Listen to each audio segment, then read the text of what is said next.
Bueno, en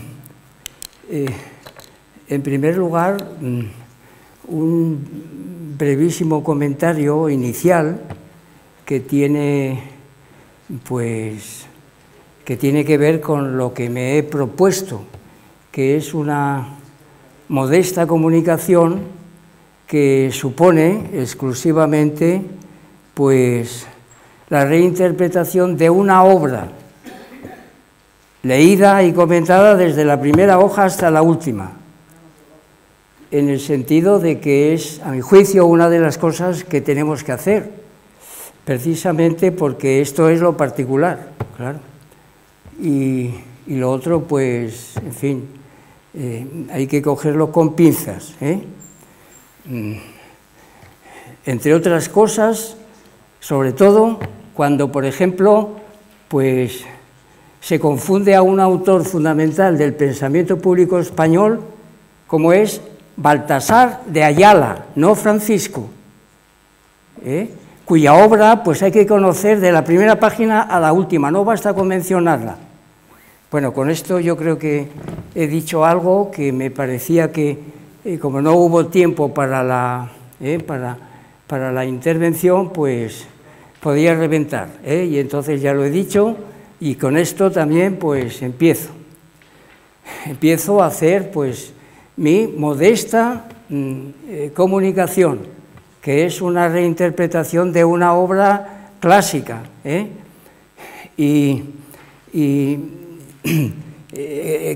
es pues de un pensador de la Ilustración.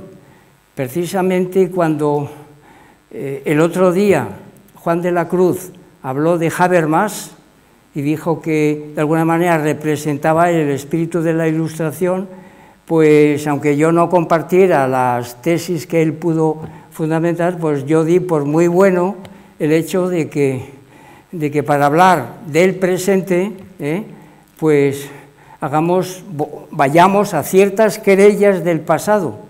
Y esta querella que yo voy a contar aquí, pues tiene lugar en el siglo XVIII. Y naturalmente Julien Offray de la Métrie pues está de lleno metido en esa confrontación, y me pareció a mí pues que podía ser útil en la medida en la que el hombre máquina del siglo XVIII se configura en función de una máquina muy relevante en aquella época, que era el reloj. Es decir, la Métrie lo que hace es comparar al hombre sano, porque él es médico, como voy a decir ahora, con un reloj bien construido que a veces se le enfrenta al propio artesano relojero. Yo encontré inmediatamente, después de leer atentamente ese pequeño opúsculo, que no es muy largo, y que, bueno, pues se puede leer perfectamente, ¿verdad?, pues verdaderas analogías con lo que se entiende en el presente en marcha por el hombre máquina. Si el hombre máquina del siglo XVIII era un reloj bien construido, el hombre máquina del siglo XXI pues es un computador bien construido, y claro, pues eso hay que negarlo rotundamente, ¿no? Ya lo hemos insinuado en las intervenciones, y bueno, yo me voy a ratificar en ello.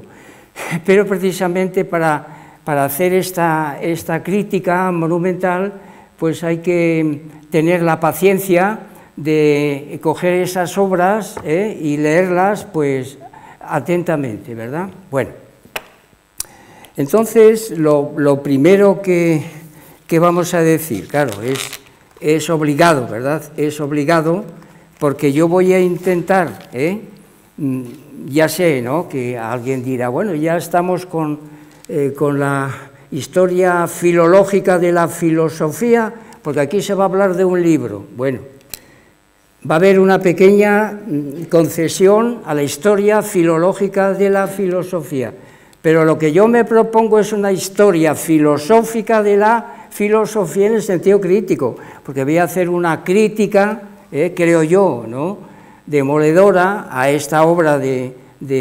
la Métrie y que es absolutamente transportable a todas las cosas que estamos escuchando sobre el hombre máquina de nuestro presente en marcha, ¿verdad? Algunas cosas ya se han dicho aquí, muy atinadas, ¿verdad? Pero bueno, es este el asunto que nos proponemos, ¿verdad? Bueno, desde luego estamos ante un genuino representante del pensamiento de la Ilustración, ¿eh? Este hombre, pues, bueno, vamos a presentar, era, por un lado, médico, y entonces aquí ha habido una comunicación extraordinaria de Luis Martín en el ámbito de la medicina, inteligencia artificial y medicina, pero tenía otra característica importante, que era militar, médico militar, ¿eh? Bueno, entonces es obligado decir dos palabras sobre lo que serían coordenadas histórico-filosóficas. Este es un hombre que participó en una guerra importante del siglo XVIII, la guerra de la pragmática sanción.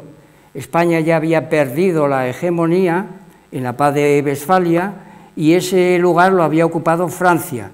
Y Francia se quería convertir en el país hegemónico. Y entonces ocurre una cosa en un país vecino, que es Austria, que es la violación de la ley sálica, y Francia entra en tromba contra Austria, ¿verdad? Bueno, y entonces ahí, pues, ¿qué es lo que pasa?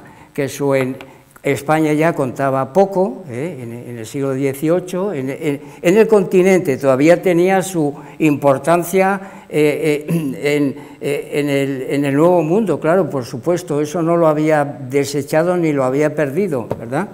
Entonces, pues, la potencia alternativa a Francia, pues es Inglaterra, claro, y entonces Inglaterra, pues, pasa a apoyar a Austria porque Francia le está atacando, ¿no? Y entonces ahí aparece una nueva sociedad política que es Prusia, que empieza a armarse hasta los dientes, tal es así, esto lo aprecia perfectamente Inglaterra, y a los pocos años, porque la guerra de la pragmática sanción pues tiene lugar, entre 1740 y 1748, y es debido a que María Teresa quiere gobernar y los franceses, pues claro, dicen, aquí se tiene que ir porque querían otro rey, claro, que fuera más partidario de sus tesis y de sus, bueno, estos conflictos internacionales. ¿Qué es lo que ocurre? Pues que al poco tiempo, en el año 1756, como aquella guerra había acabado en tablas y no habían quedado tranquilos, pues se produce una nueva guerra importante. Son guerras de posición, eso también, algo que yo he dedicado algún tiempo a ver las diferencias entre las guerras napoleónicas y estas guerras de posición. Las guerras napoleónicas son destructivas, las guerras de posición son de otro tipo, parece mentira que podríamos decir que son guerras constructivas, para que tengamos un poco en cuenta estas categorías, que depende del parámetro para que sepamos entender de lo que estamos hablando. Bien, entonces esa famosa guerra de los 7 años supone un cambio de aliados. Inglaterra, con toda la vista del mundo, pues se da cuenta que a quien tiene que apoyar en ese... Claro, Prusia empieza el imperio prusiano a bajar hacia Austria, ¿verdad? Y entonces, pues los ingleses se dan cuenta de que hay un potencial ahí importante y se pasan a defender a Prusia. Entonces a Francia no le queda más remedio que volver a aceptar a Austria, bueno, este asunto. Bueno, ¿a dónde voy a parar? Pues que Julien Offray de la Métrie, pues participó en la guerra de la pragmática sanción. Entonces es perfectamente conocido este asunto y entonces en su libro se ve perfectamente su faceta de médico y su faceta de militar. Esto es así de Esto es así de claro, ¿no? Bueno, esto por un lado. Por tanto, estamos ante un personaje cuya ideología de la Ilustración pues conviene conocer bueno, pues es una obligación nuestra, ¿verdad?, para poder entrar en la crítica a lo que está ocurriendo ahora. Y se me ocurre a mí que de la misma manera que don Gustavo, cuando quiere ofrecernos una posición sobre conflictos o sobre querellas del presente en marcha, regresa a querellas del pasado. Bueno, pues un poco viene a ser esto así. ¿Por qué? Porque naturalmente en el seno del pensamiento ilustrado, pues entonces veremos pues que hay conflictos internos pues entre empiristas, racionalistas, y bueno, pues que algunos ilustrados pues o bien toman partido por unos o por otros, o hay pues naturalmente eclecticismo. Bueno, esto no podemos hacer un recorrido por cada uno de los grandes ilustrados, pero sí decir, por ejemplo, pues que la metría está constantemente recurriendo sobre todo a Voltaire, está ahí apareciendo. Bueno, y con esto pues decirles que la obra tiene interés precisamente porque nos remite, ¿verdad?, pues a las influencias tanto científicas como filosóficas que obran en esta pieza. Y precisamente, dada su condición de médico, pues está apareciendo fundamentalmente Galeno. Prefiere la tradición de Galeno a la tradición de Hipócrates, precisamente por su concepción del hombre-máquina como un organismo total, y en este sentido, pues Galeno está más en consonancia con su doctrina, ¿verdad? Decía Galeno: solo la medicina puede cambiar los espíritus y las costumbres con el tratamiento del cuerpo. Esta es una expresión que tiene muy en cuenta la Métrie y que es uno de los lemas de su libro, ¿verdad?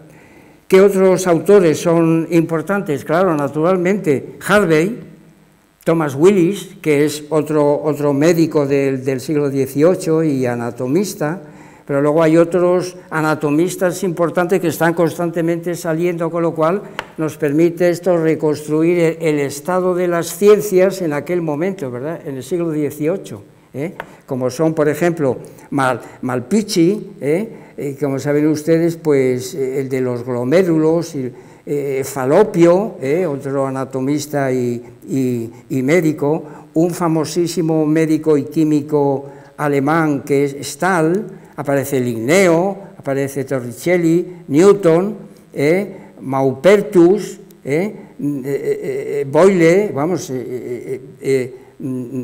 Alexander Pope, que tiene una obra importante que hay que conocer. Es un poeta inglés, es un poeta inglés contemporáneo de él, pero tiene un ensayo sobre el hombre que tiene mucho interés porque de alguna manera él le sacó mucho partido. Es decir, que el lenguaje poético pues a veces también contienen verdades que deben de ser rescatadas.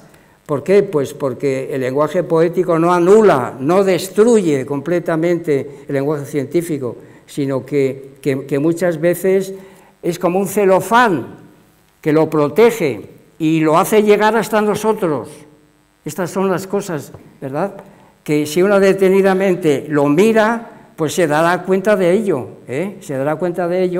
y no tira gratuitamente contra ciertos componentes poéticos o metafísicos que acompañan, porque como si fuera papel de celofán. Hay que saber distinguir, claro, por supuesto, sin duda alguna. Eso no lo pongo en duda.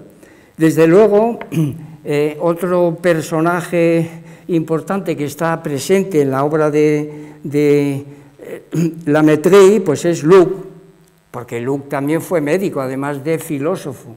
Y entonces aquí estamos ante un ilustrado que verdaderamente siente verdadera veneración por la filosofía empirista, frente al racionalismo, es decir, a sus compatriotas, ¿verdad?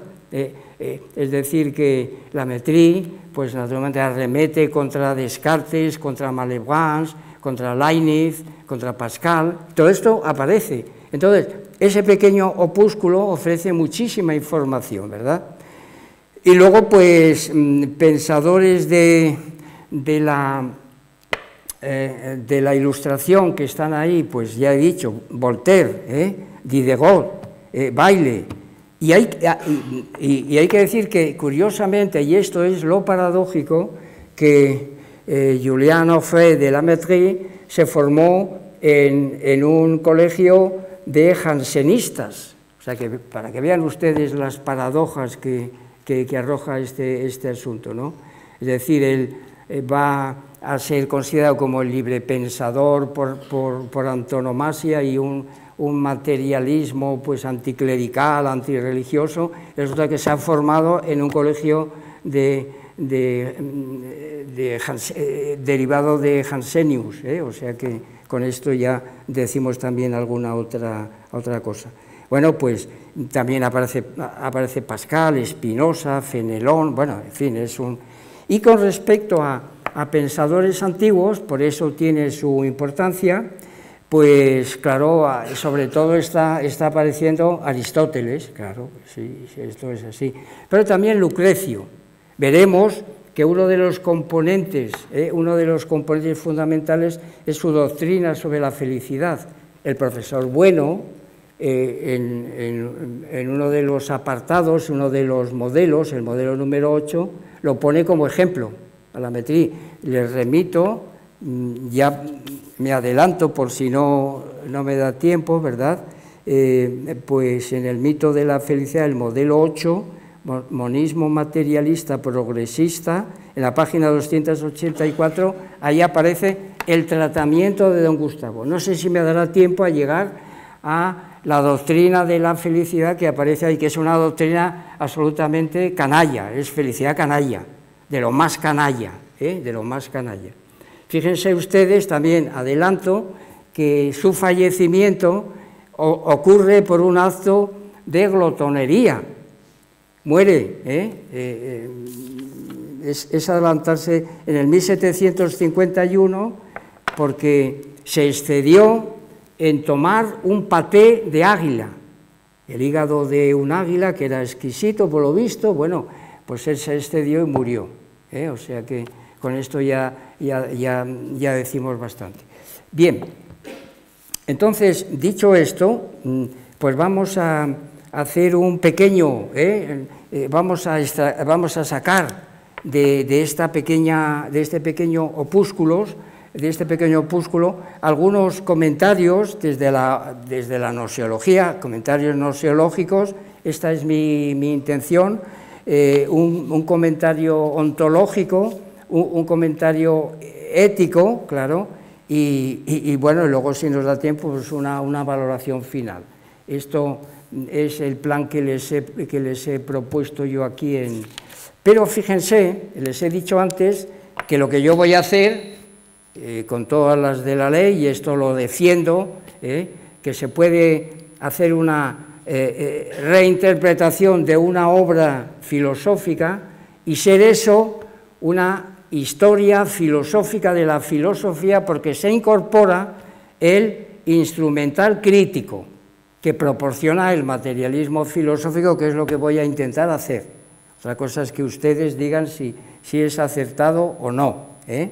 Bueno, pero les dije que cabe también, por supuesto, hacer una historia filológica, que en este caso era coger el texto francés y entonces discutir, y entonces, pues, como esto yo no lo voy a hacer plenamente, yo además recuerdo que esta obra en francés, pues tuve que enfrentarme a ella en un pasado, ¿verdad? Y bueno, bien, nada, yo no tengo ningún... Pero sin embargo les he proporcionado Bueno, decir que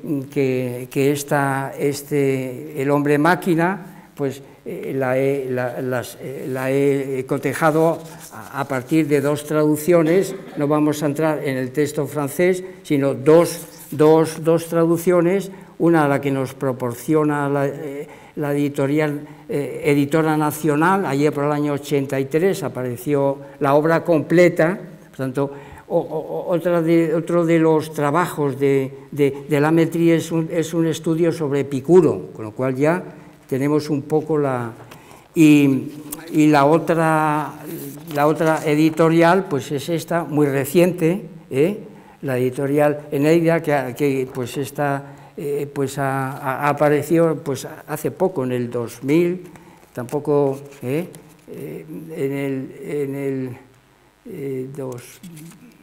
recientemente, hombre, ¿por qué no veo yo en el 2019, relativamente reciente está Bueno, y entonces, ¿a dónde vamos con esto que les digo yo a ustedes de un pequeño comentario filológico? Pues sí, hay controversia con respecto a la traducción de lo que es, por así decirlo, el emblema de esta obra. Esta obra comienza con un texto de Voltaire, en francés. Y entonces ahí verán ustedes que hay dos traducciones, la que nos ofrece Luisa Elorriaga en el año 2019 y la que nos ofrece Menene Gras en el año 83, en esas dos. Y entonces hay diferencias. Yo, pues naturalmente, no es que sea un gran experto en filología francesa, pero bueno, la estudié y en cierta medida pues puedo de alguna manera ofrecer este pequeño comentario de lo que sería pues un análisis filológico de esto, ¿no? Y es con respecto a la idea de raison, es la raison de la essence suprême. Bueno, y como ven ustedes, pues hay una traducción donde no aparece la palabra razón, sino que se habla de, ¿es este el rayo de la esencia suprema? Y Menene Gras dice, ¿es aquello el rayo de la esencia suprema? Bueno, yo particularmente, después de haber estado muy atento a este pequeño fragmento, a mí me parece que esas traducciones pues son poéticas, son metafóricas, porque eso de rayo, no, porque realmente lo que hace Voltaire es contraponer raison con esprit. Claro que son dos realidades que tienen que ver con la inteligencia y con la razón, es decir, con una categoría psicológica y con una idea filosófica. Entonces, si ponemos la luz, destrozamos la potencia filosófica que nos quiso transmitir Voltaire y que, a mi juicio, Lametrie pues lo toma en este sentido filosófico. Él no quiso en absoluto prescindir de la idea de razón porque fíjense ustedes que es que se nos pinta tan luminoso,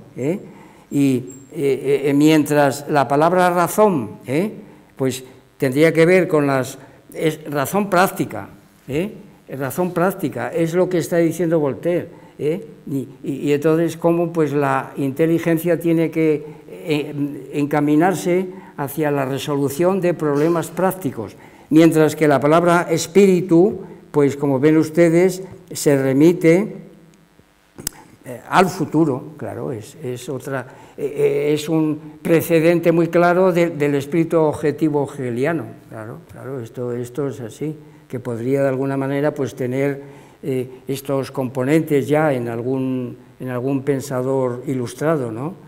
Sin duda, esto es así. Bueno, y podríamos alargar esto con muchísimos otros fragmentos, pero yo he dicho no, porque es que si haces esto, pues agotas acabas con el tiempo que te...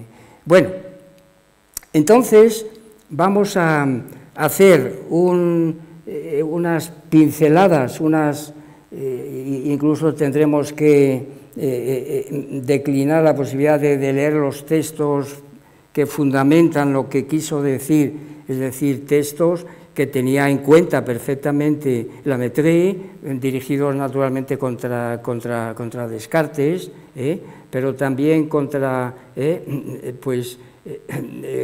Gómez Pereira.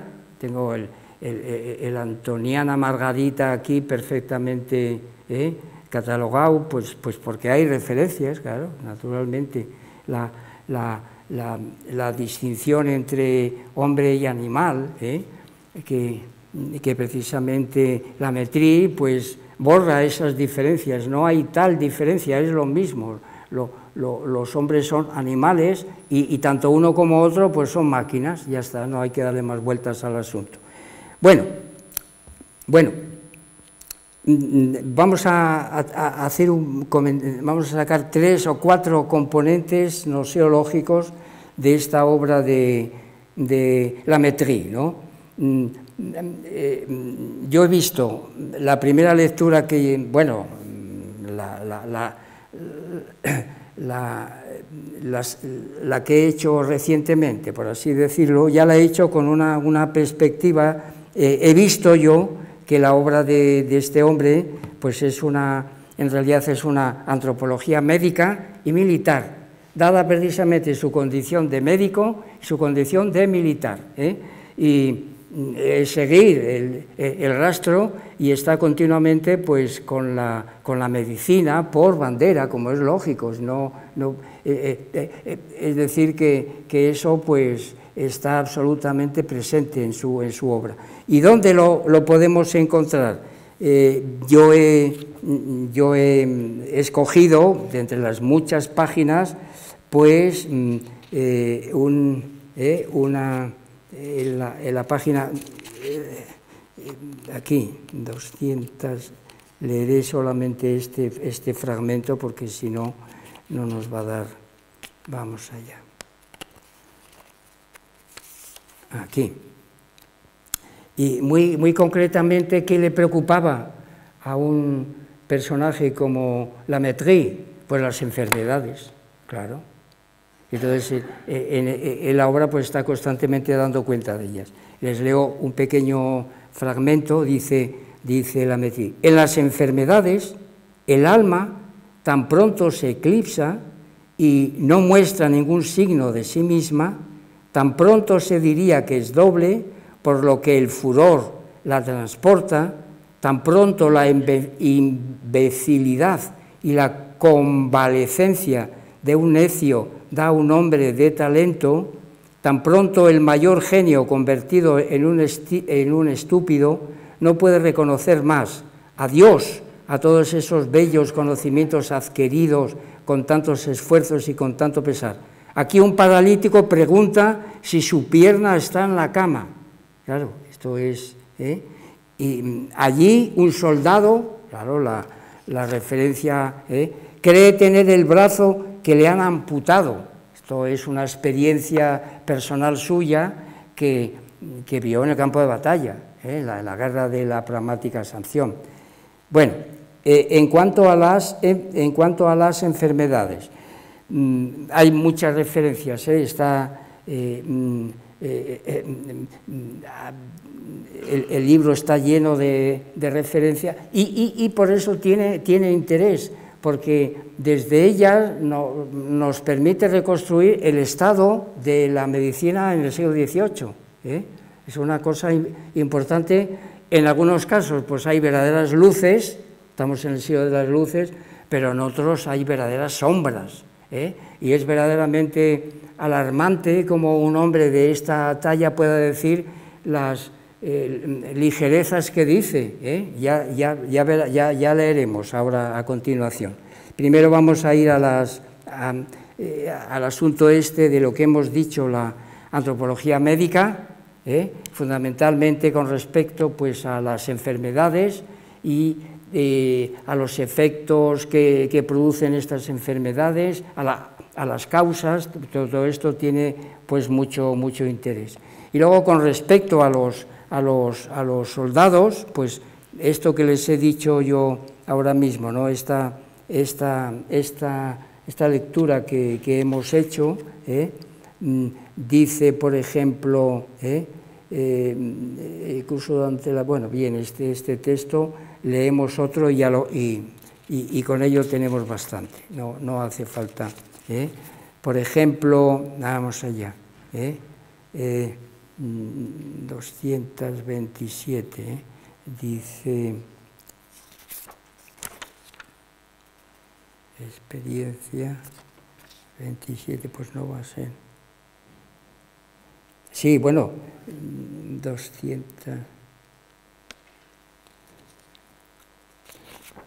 Pues acaso. Bueno, aquí hay referencia a las guerras, sí, aquí tenemos esta. Pero yo quería un texto que me parece que se me ha escapado, pero en el cual viene a decir con respecto a los soldados, pues eso, un soldado que en el campo de batalla está tan cansado que el ruido de los cañones no le despiertan, ¿no? O otro soldado que necesita del alcohol para lanzarse al combate. Bueno, el caso es que son los textos que iba a leer, se lo cuento y ya está. Y entonces tenemos... Bueno, desde luego las luces que aparecen desde el punto de vista de esta antropología médica y militar, pues están de la mano de los conocimientos que tenían pues, de fisiología, claro, y entonces así... pues un fragmento es este fragmento, ¿verdad? Vamos a ver, 217, ¿no? Sí, hace referencia, por ejemplo, pues a un famoso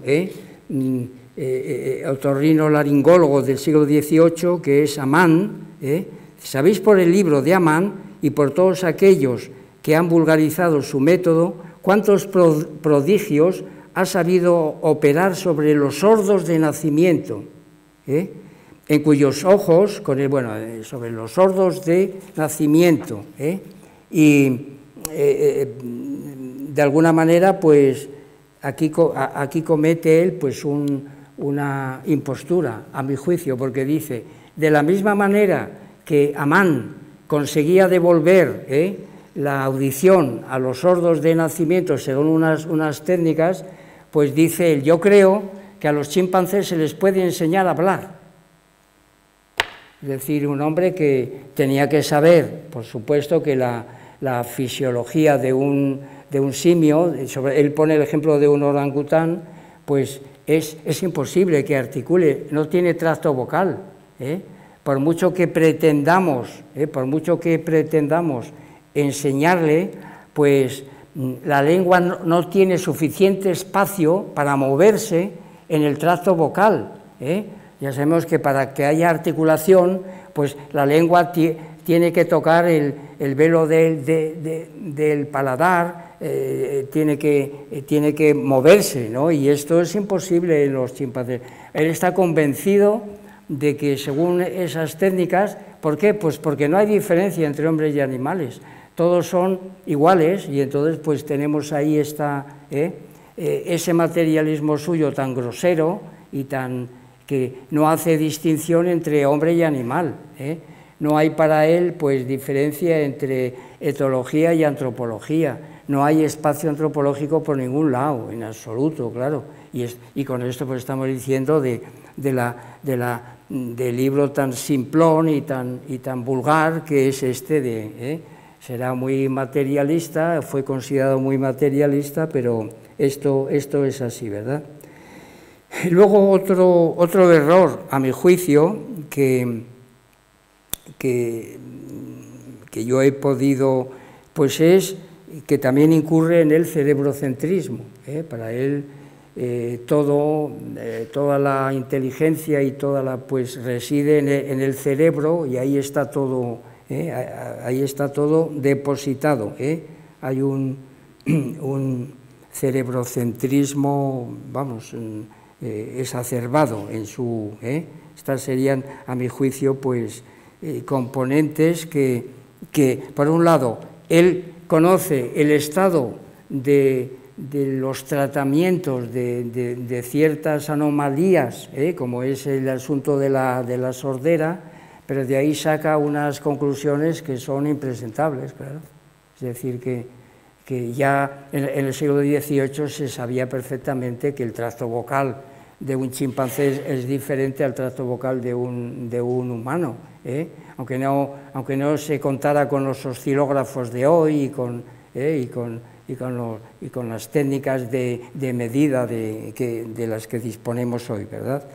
Bueno, entonces esto es una sombra importante, pero acaso, a mi juicio, la sombra más importante de este médico que sabía fisiología, por todos los ejemplos que hemos citado, es en lo relativo a la embriología. Este hombre no añade absolutamente nada a la tesis de Aristóteles, de que el embrión estaba en el esperma y que la mujer era un cero a la izquierda. Esto lo dice aquí, a ver si encuentro el texto, porque es tan curioso, que no puedo por menos de hacer un pequeño... Es la página 49. Pues dice, no digamos... A ver, es este, ¿verdad? Sí, creo. No digamos que toda máquina o todo animal perece por completo o adquiere otra forma tras la muerte. Pues, no, esto es otra cosa, esto es... lo que quiero leerles yo a ustedes está un poco más acá. Esto también es importante y lo vamos a leer. Aquí está. Apelo a la buena fe de nuestros observadores, que nos digan si no es cierto que el hombre, en un principio, solo es un gusano, que se transforma en hombre como la oruga en mariposa. Los autores más graves nos han enseñado de qué modo es necesario operar para ver este animáculo. Todos los curiosos lo han visto, en la simiente del hombre y no en el de la mujer. Solo los necios han tenido escrúpulos al respecto. Como cada gota de esperma contiene una infinidad de estos pequeños gusanos, cuando son lanzados al ovario, solo el más diestro o el más vigoroso tiene la fuerza de insinuarse e implantarse en el huevo que proporciona a la mujer y que le da su primer alimento. Este huevo, algunas veces hallado en las trompas de falopio, es conducido por estos canales a la matriz, donde se arraiga como un grano de trigo en la tierra. Bueno, entonces, claro, embriología no añade ni un ápice a lo que decía Aristóteles, claro. Es decir, el hombre ya está configurado en el esperma, entonces la mujer no es más que un receptáculo, vamos, es una cosa pasiva, ¿no?, según este individuo. Bueno, lo curioso de esto es que él formula, esto es lo que empecé a leer hace un momento, esto es lo que él formula en lo que yo llamo un antecedente clarísimo del ignoramos ignorabimus. Esto lo dice él, mucho antes de que Raimond lo hubiera formulado adecuadamente un siglo después, ¿no? Pues dice la Métrie, no digamos que toda máquina o todo animal perece por completo, o cualquier otra forma tras la muerte, pues no sabemos absolutamente nada al respecto, pero asegurar que una máquina inmortal es una quimera o un ser razonable es hacer un razonamiento tan absurdo como el que harían unas orugas que al ver los despojos de sus semejantes deplorasen amargamente el destino de su especie, pareciéndoles que se iba a aniquilar. El alma de estos insectos, pues, cada animal tiene la suya, es demasiado limitado para comprender las metamorfosis de la naturaleza. Jamás uno solo de los más sagaces de entre ellos ha podido imaginar que debiera convertirse en mariposa. ¿Sucede lo mismo con nosotros? Y se pregunta, ¿acaso sabemos más de nuestro destino que de nuestro origen? Sometámonos, pues, a una ignorancia invencible de la que depende nuestra felicidad. Ignoramos, ignorabimos. Y entonces mi pregunta razonada es, ¿y por qué no llevaste esto al asunto de la embriología? Es decir, tú sabes que había una polémica. ¿Por qué optaste por la vía aristotélica de una manera acrítica, sin tener... cuando había otros que ya esto lo ponían en tela de juicio, en su siglo? Bueno, pues esto son las incongruencias de... Pero bueno, que se sepa que, pues eso, que él formula este principio y en ese sentido, pues el libro tiene su interés, claro. Finalmente, en cuanto a este recorrido noseológico, ¿dónde estarían las explicaciones por las cuales la Métrie nos habla de que el hombre es una máquina? Y fíjense la imagen de la traducción del siglo del 2019, ¿no? Un robot, que ya digo que el modelo en el que se inspira la Métrie es un reloj bien construido, pues ese es el ideal de una máquina. Bueno, pues son lo que él llama, pues, los resortes, lo que don Gustavo llamaba sencillamente los automatismos intrasomáticos. Entonces, este libro es muy interesante en este sentido, que él recorre y nos ofrece y nos apunta un conjunto de automatismos intrasomáticos que valdrían precisamente, pues, para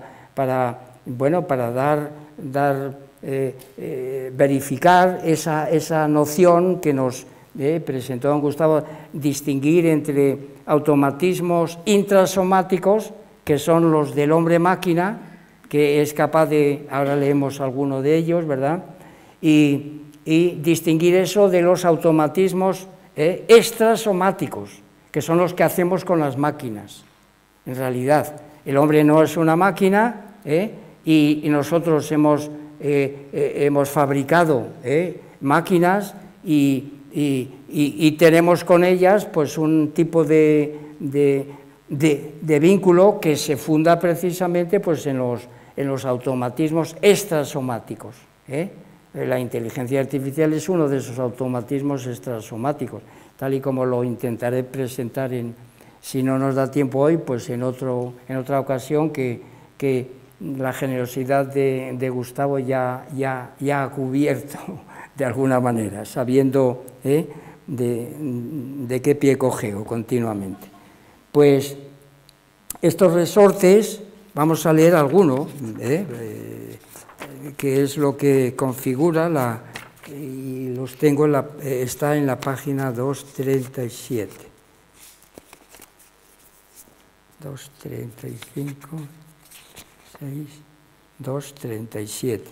Dice, empecemos en algún detalle acerca de estos resortes de la máquina humana.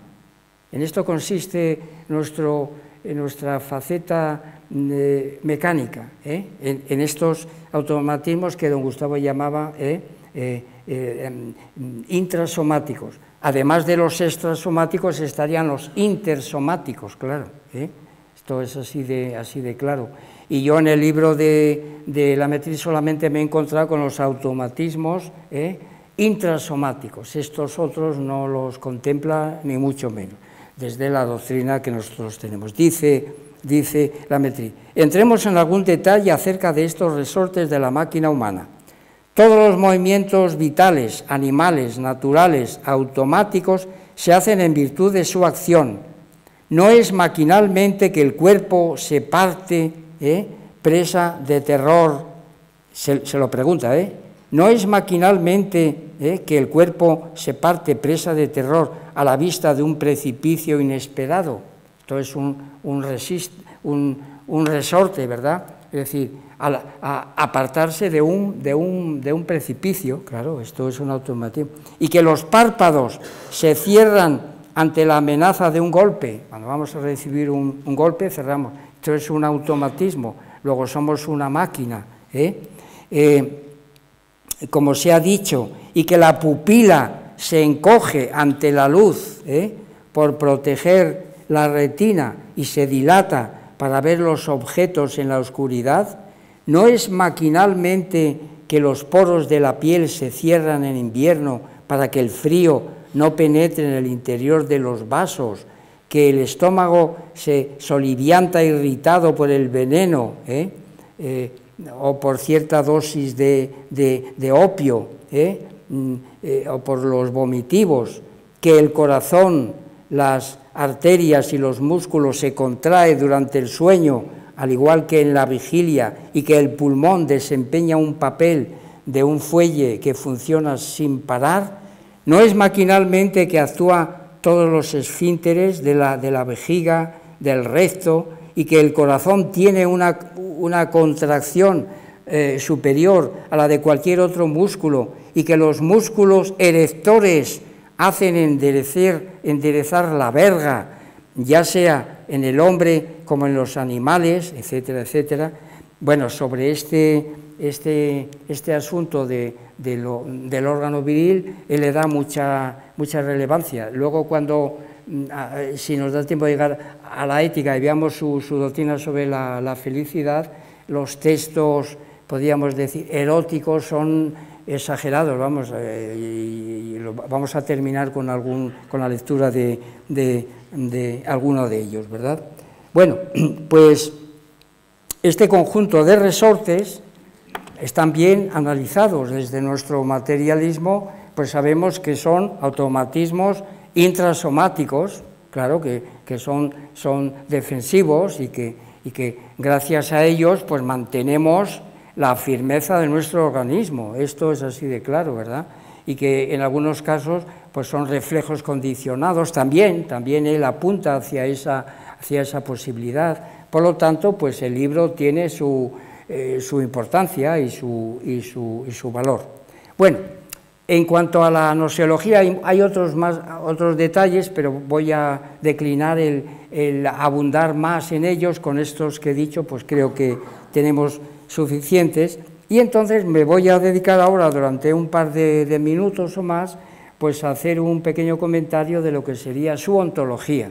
En esta obra hay una ontología, en cualquier historia de la filosofía, y ya ven ustedes que yo les he proporcionado pues ahí una imagen donde debajo de ella pues aparece filósofo materialista y médico francés. Realmente su materialismo tiene pinceladas espiritualistas, como vamos por su monismo, como vamos a intentar analizar desde los ensayos materialistas de don Gustavo Bueno. Esto es lo que me he propuesto, y él está constantemente con la idea de que es materialista, el materialismo, ¿no?, frente al espiritualismo de Descartes, de Malebranche, etcétera, ¿no? Y en el fondo, en algunos asuntos, pues resulta que él está más cerca del espiritualismo que el propio Descartes, sobre todo en el asunto del monismo. Lo adelanto rápidamente, porque no distingue géneros de materialidad. Para él lo mismo es el alma y el cuerpo. Por lo menos Descartes, pues ese dualismo cartesiano será criticable, todo lo que queramos, pero es menos escandaloso que el monismo de la Métrie. Sin embargo, la Métrie, que arremete contra Descartes, sí que le reconoce el mérito de haber visto en los animales máquinas. Y entonces lo que hace la Métrie es decir lo siguiente, ¿verdad? Es que los hombres también somos máquinas, al igual que los animales. Descartes distinguía entre cuerpo y alma. El cuerpo es una máquina, el alma se mueve por otros derroteros, precisamente porque ahí está funcionando el tercer género de materialidad. La idea de Dios, por ejemplo, la idea de extensión, la idea de infinito, la idea de evidencia, y esto no lo sabe cazar en absoluto la Métrie, ¿no? Sin duda alguna. De manera que es desechable el dualismo cartesiano, pero más todavía el monismo, ¿no? Porque todo es una máquina y todo puede explicarse a través de estos resortes, por tanto es una explicación pues muy simple. Bueno, pues ese pretendido materialismo que le atribuyen en general a la Ilustración y en particular a la Métrie, pues es un falso materialismo. ¿Por qué? Pues porque él se mueve de manera absolutamente tajante dentro de las coordenadas de lo que don Gustavo llamaba mundanismo. Y ya saben ustedes que la idea de mundanismo la obtiene don Gustavo pues en el contexto ontológico especial. Van ustedes a los ensayos materialistas y ese mundanismo, y entonces la contraposición al mundanismo es el materialismo. ¿En qué consiste el mundanismo? Pues en no admitir más que materia cósmica. ¿Qué es la materia cósmica? Pues lo que nosotros llamamos M1, M2 y M3. Esa es la materia cósmica. Y entonces, ¿qué es lo peculiar del materialismo filosófico? La materia ontológica general. Don Gustavo contrapone mundanismo como una defensa de la materia cósmica con materialismo que defiende la idea fundamental específica de materia ontológica general. Esta es la primera cuestión, es decir, que él se decanta por lo que sería la materia cósmica. Bueno, entonces el otro componente importante que desde las determinaciones del materialismo general, transformado y representado en la característica funcional, pues nos encontramos con un mecanicismo enfrentado al empirio-criticismo. O sea que ya tenemos mundanista, mecanicista. ¿Qué es el mecanicismo? Pues aquella posición, tal y como lo explica don Gustavo, como es de ontología general, aquí ahora, si antes operaba él con la idea de materia ontológica general frente a la materia cósmica, ahora entra en juego el ego trascendental, y el mecanicismo lo niega. Es decir, no juega papel absoluto. ¿Por qué? Porque se reduce a M1. No hay ego trascendental, es M1, y eso es el mecanicismo. Y entonces, pues esto es lo que yo he encontrado bueno, hay, si me permiten ustedes, varios textos donde vamos, el más importante de todos, se lo leo rápidamente, dice: concluyamos, tenía media docena de ellos, pero leo uno solo: concluyamos osadamente que el hombre es una máquina y que en todo el universo no existe más que una sola sustancia diversamente modificada. Monismo absoluto, y luego finalmente, de entre los 8 sistemas que obtiene el profesor Bueno, pues el suyo no es un materialismo absoluto, sino que es un materialismo esencial, que es la combinación entre mecanicismo, sociologismo y subjetivismo. Es una reducción porque lo que es el materialismo absoluto en este contexto que nos ofrece don Gustavo, pues es la combinación de mecanicismo, sociologismo y materialismo esencial. Y esto no aparece en absoluto porque las ideas, el tercer género de materialidad, pues brilla por su ausencia. todo es m1 y por tanto en principio hay un mecanismo de reducción de m2 a de m3 a m2.